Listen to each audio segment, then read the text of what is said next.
মাছের আড়তে গিয়ে মাছের দৌড়ুনি খেয়ে আমাকে বের হয়ে চলে আসতে হয়েছিল, কারণ আমি মাছকে ভয় পাই। আর মাছে এইরকম ভাবে আমাকে দৌড়ুনি দিয়েছিল যে আমি আর মাছের আড়তের মধ্যে থাকার সাহসই পাচ্ছিলাম না, তার জন্য চলে আসছিলাম। হ্যালো এভরিওয়ান, আসসালামু আলাইকুম। কেমন আছেন সবাই? আশা করি সবাই খুব ভালো আছেন, আমরাও ভালো আছি। আমি কিন্তু আপনাদের সাথে অনেক দিন ধরে কোনো ব্লগ শেয়ার করতে পারি নাই, কারণ আমি অনেকটা অসুস্থ ছিলাম। তার জন্য রোদুশির ব্লগগুলোই রোদুশির বাবা শেয়ার করে দিত আপনাদের সাথে, আমি কিন্তু আপনাদের সামনে আসতে পারিনি, তার জন্য আমি খুবই দুঃখিত। এখন আমার ভয়েসটাও হয়তো বা খারাপ শোনা যাচ্ছে, তার জন্য আমি আন্তরিকভাবে দুঃখিত।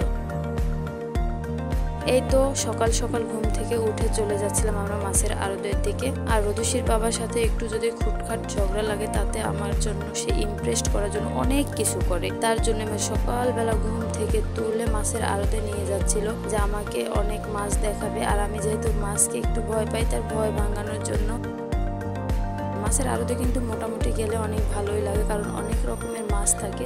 এখানে আসতে না আসতে আমাদেরকে সবাই শুনিয়ে দিচ্ছে তোমরা তো অনেক দেরি করে ফেলছো, আরো সকালবেলা আসতে হবে মাছের আড়তে আসলে। রোদুশির বাবা চলে যাচ্ছে। এই যে মাছের আড়তে তো একদম বন্যা বয়ে যাচ্ছে মাছের পানিতে। আমরা ভিতরে আসতেই দেখলাম যে এখানে অনেক মাছ ছাকন হচ্ছে, অনেক মাছে পানি দেওয়া হচ্ছে। কিছু মাছ মরে গেছে, কিছু মাছ জীবিত আছে, লাফাচ্ছে। এই মাছগুলোতে আমাকে অনেক জোরে দৌড়ুনি দিয়েছিল, দেখতে পাচ্ছেন লেজ দিয়ে পানি ছিটিয়ে আমাকে দৌড়ুনি দিচ্ছিল। আমি তো একদম দৌড়ে পালিয়ে গেছিলাম। এই যে এখানে অনেক মাছের ভিড় আর মানুষের ভিড়, সব কিছু মিলিয়ে আমরা আসতে অনেক লেট করেছি। তার জন্য বড় মাছগুলো সব হাটে চলে গেছে, মানে বাজারে। আমাদের ওখানে হাট বলে, তাই আমি হাট বললাম, মানে বাজারে চলে গেছে। এই তো এখানে আমরা শুধুমাত্র মাঝারি আকারের মাছ পেয়েছিলাম আর ছোট মাছ, কারণ বড় মাছ তো চলেই গেছে। আর ইলিশ মাছের অনেকটা দাম কমেছে, যেটা এখন মধ্যবিত্ত আমাদের মতো মানুষের ধরাছোঁয়ার মধ্যে চলে এসেছে। এতদিন ছিল আমাদের ধরাছোঁয়ার বাইরে। আলহামদুলিল্লাহ এখন আশা করি সবাই পাবো। এই যে পাঙ্গাস মাছ, এগুলাতে আমাকে দৌড়ানি দিয়েছিল। আমি পাঙ্গাস মাছ একটু পছন্দ করি না, আর এগুলাতেই আমাকে দৌড়ানি দিছে, পছন্দ করি না। তাই এখানে মাছ মাপা হচ্ছে আমাদের জন্য, আমরা কিছুটা মাছ নিয়েছি। এই যে ড্রাম ভর্তি মাছ। আর আমি তাদেরকে অনেক প্রশ্ন করেছিলাম যে এই মাছগুলো আসলে এত মাছ কোথায় যাবে। তারা বলছিল আপু এক একজন এক এক বাজারের জন্য নেয়, কিন্তু সব মাছ একসাথে নিয়ে তারপরে এক এক বাজারে নামানো হয়। এই যে মাছগুলো মাপা হচ্ছে। আমরা এই যে ফাইনালি মাছ কিনেও ফেলছি। আমরা কিন্তু মাঝারি আকারের মাছ কিনেছি, সেটা আগেই বললাম, কারণ আমরা মাছ পাইনি বড়টা। এখন আমরা চলে যাব একটু বাজারের দিকে, কারণ আমাদের টুকিটাকে কিছু বাজারে কেনাকাটাও আছে। আর আমি কোন মাছগুলো নিল বাজারে, এত বড় মাছ সবাই বলছিল, আমি সেই মাছগুলো অবশ্যই দেখব। আর আমরা যারা সকালবেলা ঘুম থেকে উঠি না নবাবজাদি, তারা কিন্তু সকালের এই স্নিগ্ধ হাওয়াটাকে মিস করি, যেটা আমাদের শরীরের জন্য খুবই উপকারী।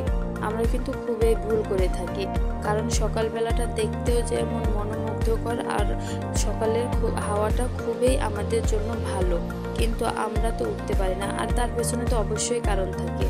রোদুশি দেরি করে ঘুমায়, তার জন্য দেরি করে উঠি। আর গ্রামে হলে কিন্তু এরকম ভুলটা হয় না। শহরেই আসলে সবাই দেরি করে ঘুমায় আর দেরি করে উঠে।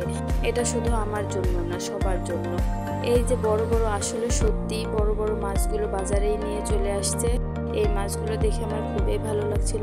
আর সবজির সবাই বলে না দাম কমছে, তাদেরকে বলে তা আপনারা ফেসবুক থেকে নেবেন, আমাদের থেকে কেন আসছেন নিতে। আর এই যে আমরা সবাই মিলে চলে যাচ্ছি, আমরা সবাই বলতে আমি আর রোদুশির বাবা। এখন আমরা বাড়ির দিকে চলে যাবো। আর চিন্তিত আমি খুবই যে মাছগুলো কিভাবে কাটবো। রোদুশির বাবা বলছে নো টেনশন, আমি কাটতে পারি। এই যে মাছগুলো ঢেলে নিয়েছি, আর রোদুশিকে আমি দেখাচ্ছি। এসে দেখছি যে রোদুশি ঘুম থেকে উঠে বসে আছে।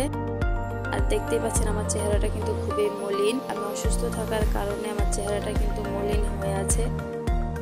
আর একটা মাছ খুব হা করছে, তার জন্য আরো বেশি ভয় পাচ্ছে আর খুব দেখছে। ওকে আমি মাছ দেখাচ্ছি আর ও ভয় পাচ্ছিল। রোদুশি কিন্তু হাসছে খুবই এই মাছগুলো দেখে। আমি রোদুশিকে আরো ভয় দেখা দিয়েছিলাম।